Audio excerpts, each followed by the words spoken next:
do the Twain. Everybody tells you to think outside the box. That relates to being creative. Well, we know if you're creative, you are going to be excelling in your field, but it's difficult to be creative. Some people just don't have it, or at least they think they don't have it. But I think what is very important and for you to understand is that creativity needs to be practiced. A great story is about Mark Twain. That's why we call the chapter Do the Twain.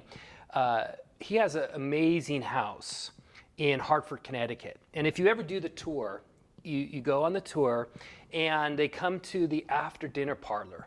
And the tour guide says, this is where Mark Twain would sit, and his two young daughters would sit here, and his other youngest daughter would sit on his left side. And then the tour guide said, see the mantelpiece with all those little items on there? Mark Twain would make up a different story every night using the same pieces in the same order.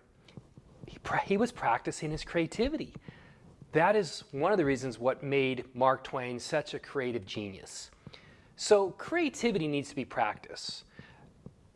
It just doesn't come to all of us so easily. But also important to creativity is having a creative routine, almost like pushing your emotions in the right direction so that you know you need to be creative. A great story that relates to this point is Shakespeare in Love. It's one of my favorite movies. And I don't know if you've seen it, but there was a scene where the young Shakespeare was about to write his manuscript. He would blow in his hands, turn around, grab his quill, and then sit down and then start writing. That was his creative routine. It was a way that he pushed his emotions in the direction to become more creative. So what I ask you to do is have a routine, which you only use when you're going to be very creative. Maybe it's blow on your hands and twirl around in your office. That might not look the greatest.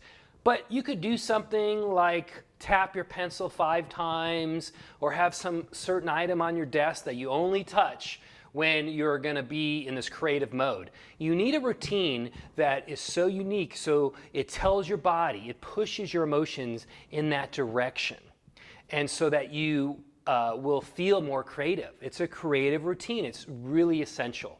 Another thing I would really recommend is practice your creativity. A thing I love to do, it seems silly, but it's fun, and I think it works, is when I'm in the gym and I'm on the treadmill and you have those TVs and you have a movie playing over here on the left and maybe the sports station over here, and you can't even hear either of them.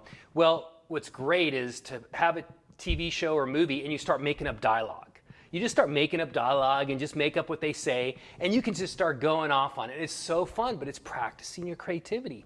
We have to practice this skill. And once we practice it and have a routine which pushes our emotions in that direction, you will become more creative. You will think outside the box. You will excel in your field.